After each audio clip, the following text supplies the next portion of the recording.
This diagram shows a cross-section through bar 8.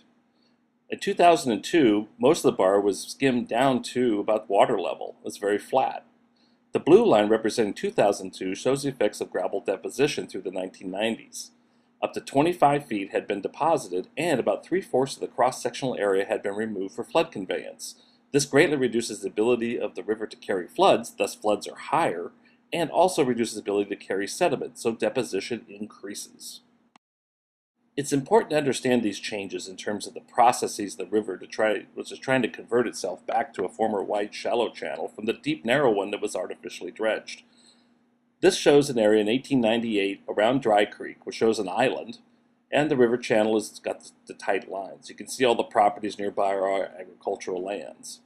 So this is a time when the river was wide and shallow, and the following sequence will show what's happened through the different eras.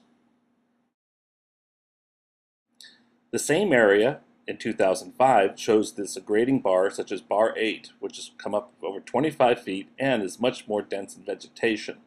Bar 9 has grown considerably, almost doubling in size and removing bank from the east side by erosion. During this time, you can also see agricultural lands with meander scars of the old channel, the former wide, shallow channel. Now that the channel is filling and less able to carry a coarse sediment load, it wants to become a wide, shallow channel. Now a scenario is modeled showing a flood in this constricted area. Bar 8's become a bedload constriction. You can see the trees of vegetation sticking out of the top. The channel has become split, but most importantly, there's a constriction that only allows so much floodwater and sediment to move. Thus, sediment begins to deposit and fill the channel. This occurs during one large flood, such as the 1995 flood. It's important to know that the conditions prior to 95 flood are changed considerably now. With flooding expanding out of the channel and into the floodplain, there becomes a feedback loop where the constriction is unable to move bedload, it piles up more sediment. Water finds a freer path along the east side of the river channel over the floodplain, and it has a lot of erosive force. It starts scouring through the soils and eroding the land down, bypassing the constriction. What eventually happens is most of the floodwater ends up out in the floodplain and out of the channel. After our conceptual flood has occurred, the result is that there's a new channel around in the flooded area in the floodplain, and the soils and the farmland has been completely removed by erosion. This is the process by which the channel is reclaiming its former wide and shallow self. It's called an avulsion. This would occur during one flood, say the size of the 1995 flood, which was about a 30-year flood event. That has a great chance of occurring in a 10-year period and is about to happen. This sequence of aerial photographs of bar 8, taken from 1987 to 2002, shows the visual changes in vegetation cover occurring while the bar graded 25 feet. As you can see in the far left panel, the river is low to the low water channel. The bar is low, and you can see ponds of water in places. The middle photograph shows vegetation starting to grow in 2002, and then by 2006, there are trees over 20 feet occurring on the bar, where once it was 25 feet lower. The effect of sediment filling the channel and vegetation growth has been to reduce channel flood capacity dramatically. 6 feet of channel capacity has been lost during a 100-year event around the Highway 101 bridge at the upstream end of the Middle Reach. This reduces the volume of water that the channel could carry, so it comes out of bank sooner, a 10-year flood instead of a 100-year flood. Also, the ability of the river to move coarse sediment has been reduced dramatically, so more deposition occurs, further causing more problems. Besides loss of flood capacity, another effect of channel filling with sediment and vegetation is that point bars have developed, particularly at bar 9 where the outside bank and east bank is not protected. This area has eroded 10 acres of prime, mature riparian vegetation, and now the eroding bank is dangerously close to vineyard land. Now the landowner will face a difficult choice of spending literally millions of dollars to try to protect his bank or give up land to the river. This is a very difficult choice that will be faced by many landowners along the river. There is a way, however, to manage sediment, and this was demonstrated in Middle Reach in 2002 and 2007 when 2 bars, one near Healdsburg called Bar 2 and one downstream called Bar 13, were skimmed. Approximately 500,000 tons of material was removed from both of these bars in 2002 and 2006, and they both replenished and came right back to where they were before the skimming. These cross-sections shows Bar 13 coming up an average of 10 to 12 feet. This is one way to manage sediment in a reach. Bar number 2 up near Healdsburg was also skimmed in 2002 and 2006. Both times, the bar fully recovered.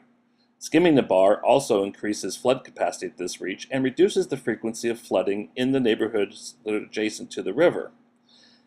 Also, habitat for fish was monitored in detail, and riffles and pools were not affected at all by these episodes of skimming at Bar 2 or Bar 13.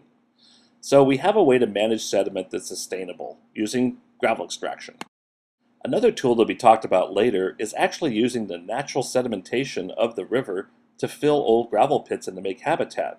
This sequence of the Pasalacqua pit, located in the lower middle reach, shows a pond in 1986 from which over 500,000 yards of material was removed.